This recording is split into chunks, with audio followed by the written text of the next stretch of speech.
Hey guys, so normally this is the part of the show where I advertise my Patreon at patreon.com/MatthewDonald, but I have something a bit more important to advertise today. No, this isn't a joke. This isn't like when I was like, oh, Paleobites hemorrhoid cream.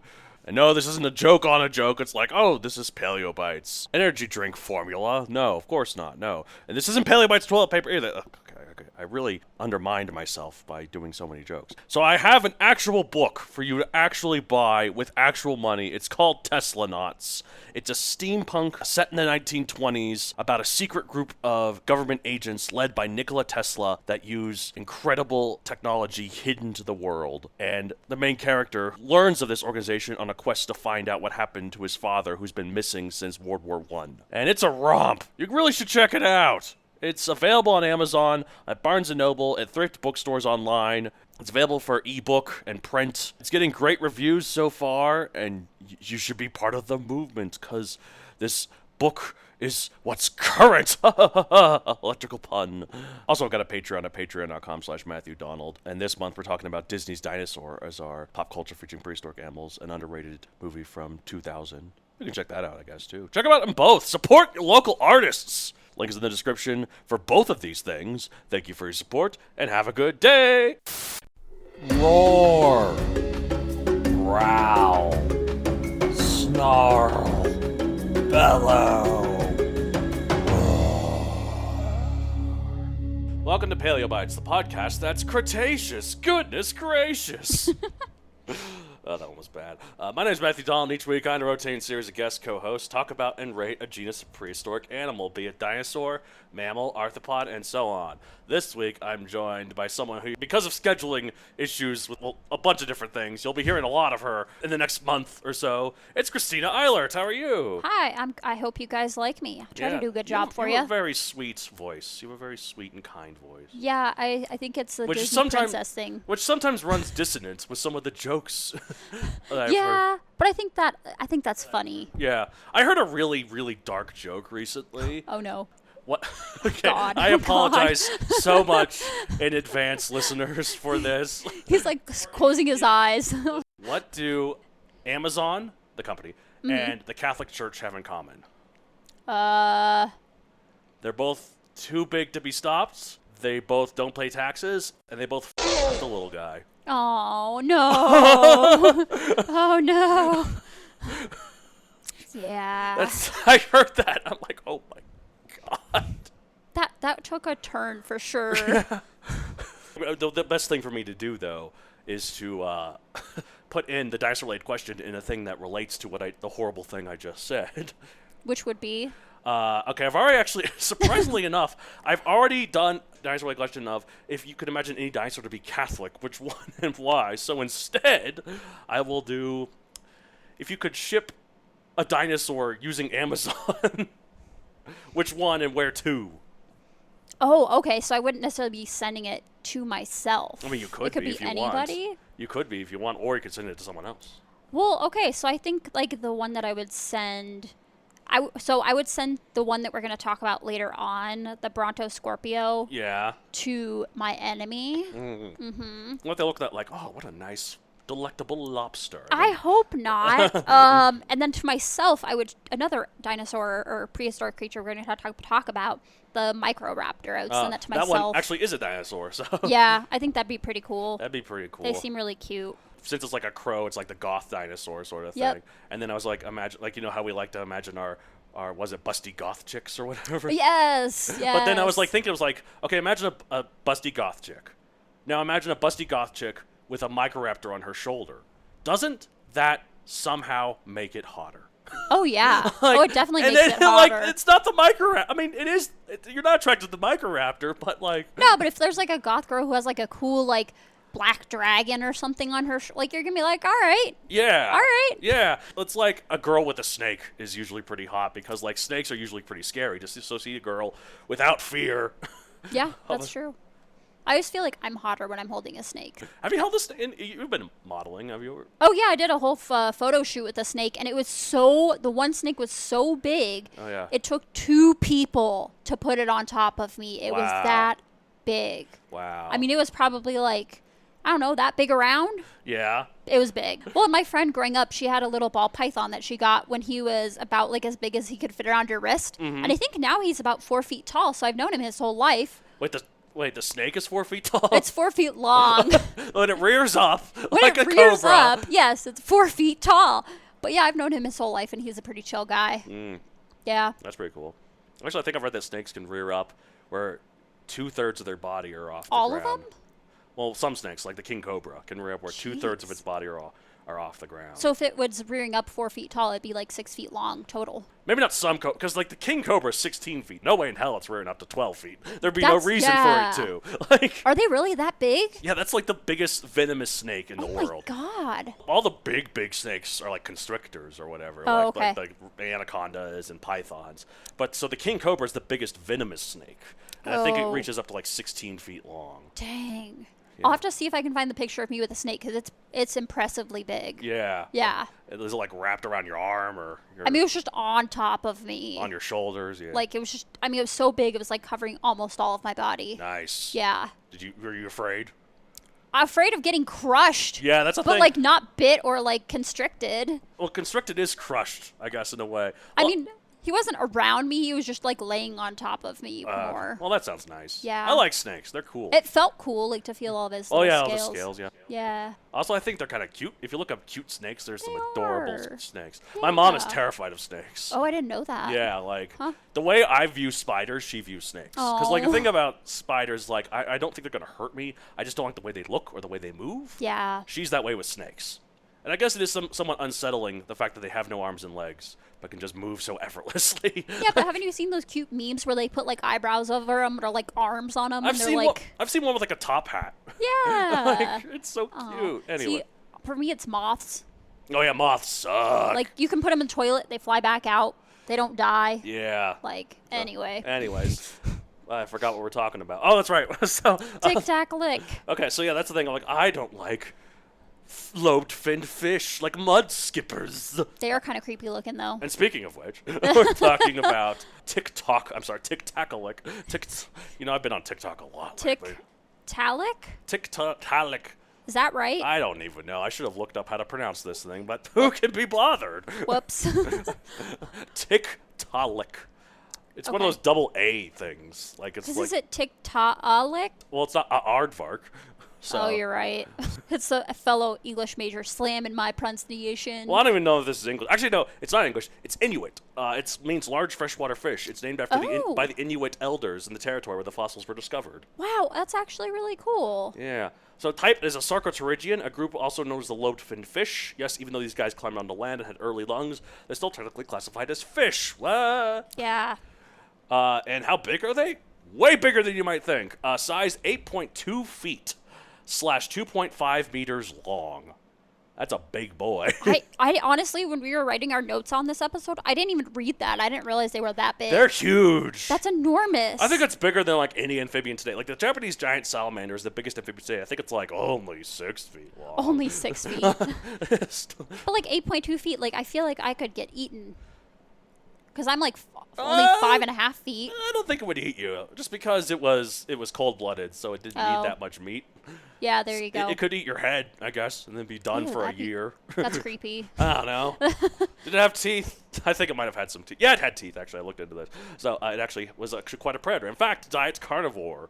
It had some nice sharp teeth on its round sort of jaw. That's very fish-like. Time, Late Devonian, 376 to 374 million years ago. I'm assuming for most non-dinosaur paleontology fans, you know Triassic, Jurassic, Cretaceous. Then anything before that, nothing. I was right? literally going to say I've never heard of Devonian before. Okay, so so there's geological periods stretched far back, and they're usually marked by like certain, like you can tell in the rocks when certain events like change certain ways. Like you can totally see the Cretaceous Paleogene border now. Like if you go certain places, you can see the layer of iridium where the Oh, meteor cool. hit. Like if you go on certain cliffs, it's really cool. But the Devonian is way back. So like the earliest dinosaurs appeared about 225 million years ago. This is 150 million years before that. Wow. So, and 150 million years ago from now was Stegosaurus time. So think about that. This is as far back from that as we are from Stegosaurus. Yeah. Oh my gosh. So, like, time is just... There's a lot of it. There's so much of it. Location, Northern Territories, Canada. That part of Canada that no one lives in. Too cold. Too cold. It's like close to the North Pole. A lot of lakes. A lot of islands, Oh, okay. It was described in 2006. Pop culture appearances, no big movie, TV, or literature appearances, but Wikipedia humorously states that Tiktaalik is used in a lot of internet memes, criticizing it for playing a critical role in the chain of events that would lead to all of human suffering. Like, I've seen a lot of pictures of the image that I'm undoubtedly going to use as the image of this episode. Yes. And it says, like, get a load of this, asshole. Like these, they're really priceless memes. They are so good. It's like, just kick it back in. Yep. There was a direct line between the Kardashians and Trump and that stupid fish crawling up onto land. How dare you, sir? Or ma'am. Back in the day, as in during the Precambrian, Cambrian, and Ordovician times, life was mostly confined to the sea. This makes sense as there are a lot of food, oxygen, and energy already there, plus the water acts as a good buoyancy for larger animals.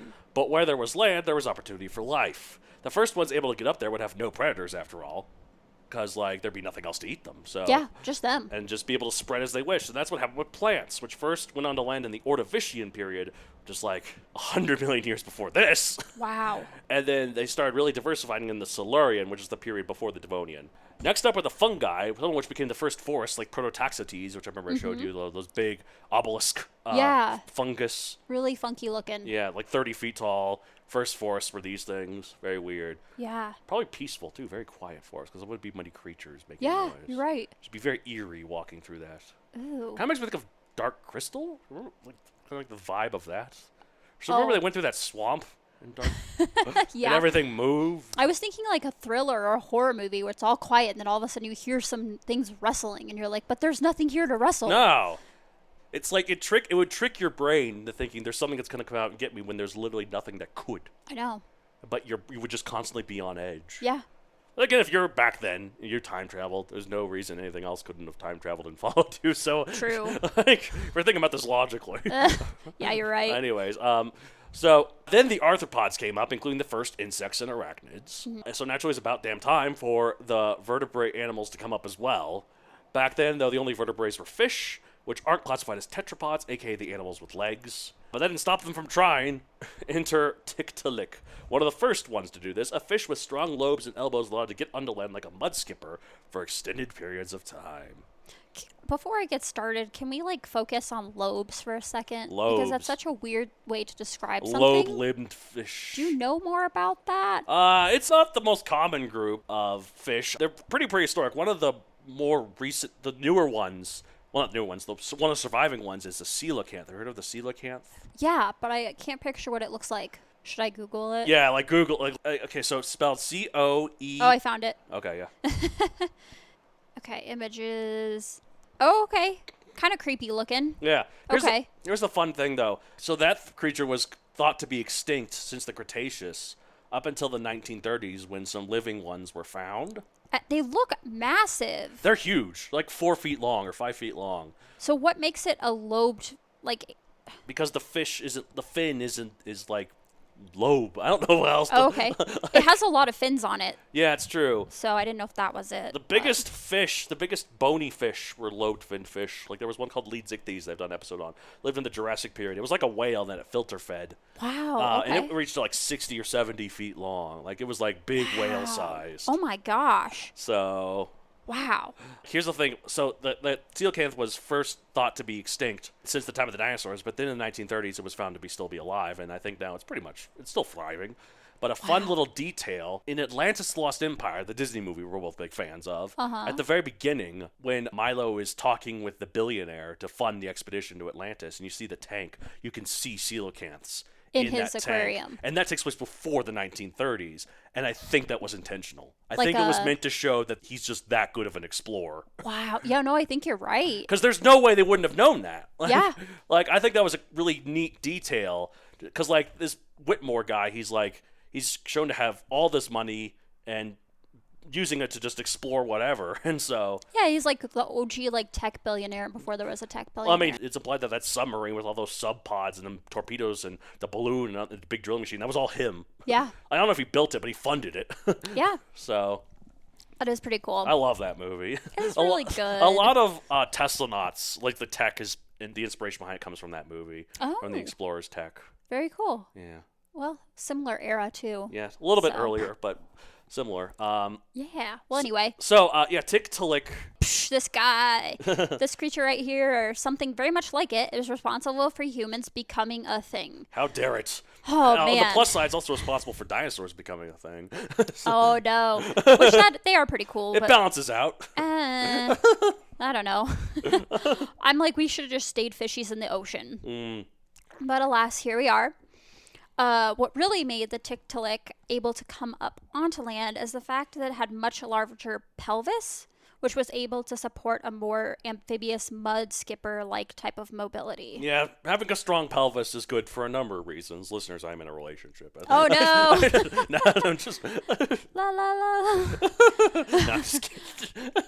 But because of that mobility, it's led the internet to proclaim, "Push it back." Okay, here's the reason. Here's my reason for not pushing it back. If we did push it back, we go back to the present. What do you think is taking over? That's right, probably arthropods. There's like a bunch of crab people that have taken over now. Oh, that's really creepy. Yeah. Yeah. I mean, are we much better? I don't. That's debatable. I feel like the crab people would have a weird sense of honor that we just don't have, though. Oh, maybe. Crab doesn't kill crab.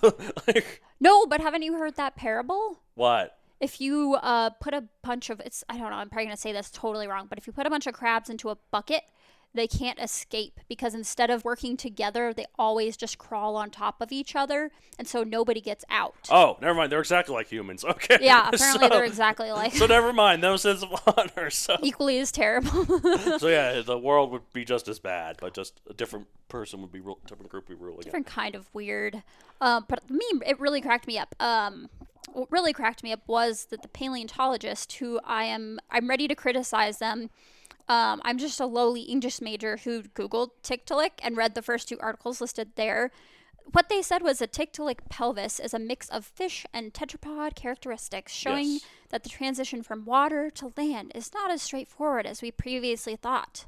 Well, I mean, it's sort of like how like that whole misleading painting of like the ape slowly walking upright and becoming man. There's a lot of branches that kind of lead up to that some go in one path and then go extinct, others go a path and go extinct. There is one line, but it's not really like a line, it's more like a slithering sort of branch. So Yeah, like it's much more complicated than we thought.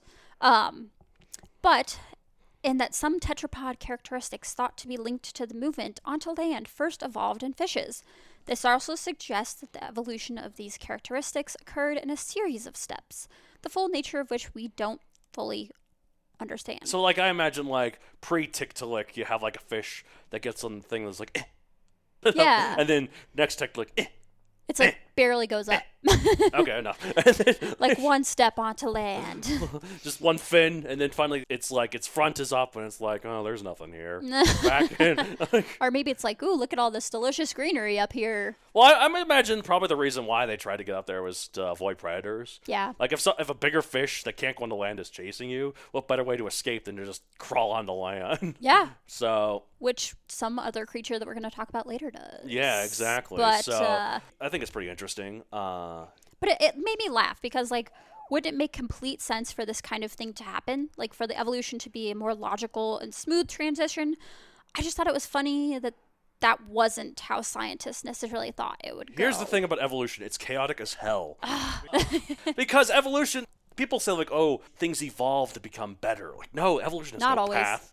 Like, what happens is that genetic mutations, they happen all the time. Yeah. They happen all the time. And most of them are just go on, don't affect anything. Some of them are actually detrimental and they'll nosedive. Have Then you met me? I'm maladapted. But then you got some that are like, oh, this actually happens to work really well. And so then it's able to breed. And then the genetic mutations happen anyway. Yeah. It just happens to be that, like, if the environment changes to a point where the genetic mutation that would have happened anyway happens to be beneficial. Yeah. It's like, example, the bears. Like, let's say you got, like, bears that lived up in the snow. and they were still brown. And one time, one of them, for whatever reason, that was again completely accidental, happened to get white fur. And then it was like, wait a minute, no, now I can catch animals way easier because I'm camouflaged with the snow. And so white bear is more successful, and then it is able to reproduce better. And it probably reproduces, at least for the first couple thousand million times, with another brown bear. Right. But it's able to keep pushing the gene forward, and then as they're the ones that survive, they're the ones that keep passing the genes. It gets more and more likely for white bears to occur rather than brown bears, until eventually you just have all white bears. But see, that like makes a logical, like sensible, like progression. Yeah. Yeah. And I think this does too. Like, I mean, but like also keep in mind, as well as the white bears, it's not like there aren't brown bears anymore. true. Like, There are some Tiktaalik that do not have a strong pelvis. no. And those are the ones that didn't breed as well. Yeah, so I can see it making sense with like it making, like, you have some that go on the land and like they're the ones that can escape predators easier, but then you have some that like evolve to maybe not go on the land but to swim faster. I think, hold on, I'm trying to think of what the phrase is. Occam's razor? Yeah. Occam's razor? Yeah, I've heard of this. That's what it reminds me of. Like, it, to me, the Tiktaalik happening is like Occam's razor. Like, it's the simplest explanation is the true one. Oh yeah. Which is this creature existing as an in-between. Well, yeah, I mean, again, in-betweens are a thing, of course, but that doesn't mean that it's like just that line. Yeah. There's a lot of branches that I think that's more what they mean. I don't know. Because, like, yeah, it seems pretty simple, like, live in water, then go on to land for a bit, go on to land a bit more, then go on to land a bit more. Yeah. Amphibians, you know, they're still tied to the water in that their eggs have to be wet. They have to be submerged. Because they have no shell. Oh, okay. So they're still like fish eggs. And then the tadpoles all live in the water. So amphibians are still tied to water. Every now and then you get those weird desert frogs, though. But they still have to rely on pools, you know. Like, Well, I feel like it's just as, like, well, me being an English major and, like, criticizing the semantics of these, like, very highly educated people. As an English major, I criticize the science of these science majors. Yeah. It's like, okay, whatever. Well, I don't know. I just think Tiktaalik is hilarious because, like, I mean, because of the means, but mainly because most of the paleo art I've seen really exemplify the fact, oh, this is a transitional fossil. It's always half out of the water, half in the water, with its front fins and head out of the water and its back fins and tail in the water. I'm just like, it's just showing off. It's just it's a pose, I guess. It's Well, like, it's basking. It's And just, I didn't put this in the episode, but when I was doing my research on it, I found an article that said that the woman who did that illustration yeah. had seen all the memes that everybody had done, and she was like, yeah, I see how this is, like, appropriate in this day and age, because especially during, like, COVID, Oh, she was yeah. like, yeah, people are kind of having, like, a hard time of it, and she's like, Oh, memes help so much during yeah, COVID. I think she, like, somewhat approved of, Yeah. you know, I mean, what more can you do? It's not like Yeah. she would say, no, stop making this. Be serious. yeah, that's not going to work. It's going to get worse. Oh yeah, absolutely. Also, it doesn't help that picture is kind of inherently funny. Like the way it like is kind of in a dorky S shape. It's kind of Yeah. making a dopey face. It is. Like, Yep, it's derpy. so it's derpy. So let's rate this derpy creature. Oh, okay. 1 out of 65 million, or whatever weird rating scale you do, because like some people, Laura, like to break the scale, like or just do like I'm gonna rate this seven pearls and oysters, or pearls and shells, or something. It's like, Did she do that? she did 7 zebras once. I'm like, why? She's like, just 7 Interesting. zebras. Okay. Well, I guess I'm more conventional. Yeah, I mean, look, sometimes traditions are good. Yeah.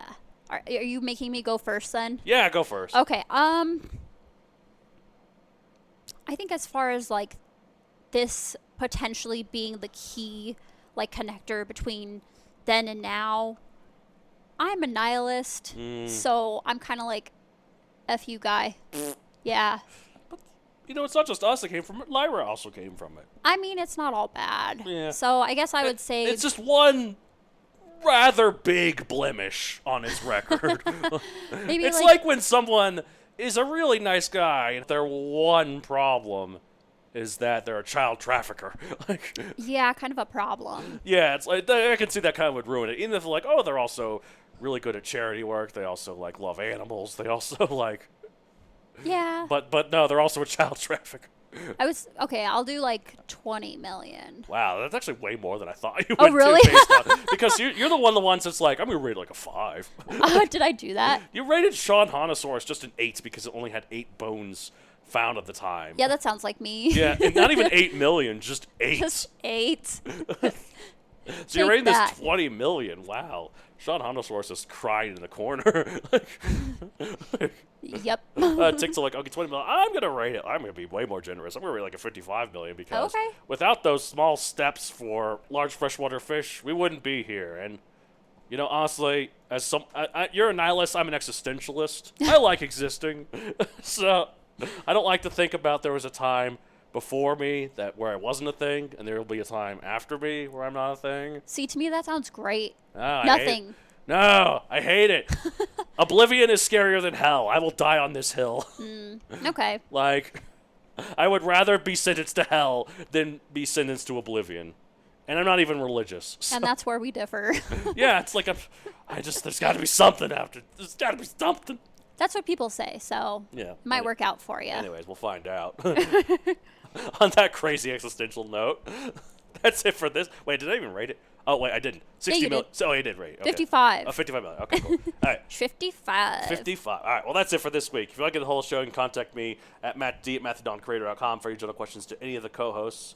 You can find me on social media at MatthewDonCreator on Facebook and at MatthewDon64 and pretty much everywhere else. So that includes Instagram, Twitter, TikTok now. Speaking of Tiktaalik, I'm amazed that we've made very few jokes about this sounding like the app. Yeah, we are much a bigger user than I am of it. And look, I wasn't until recently.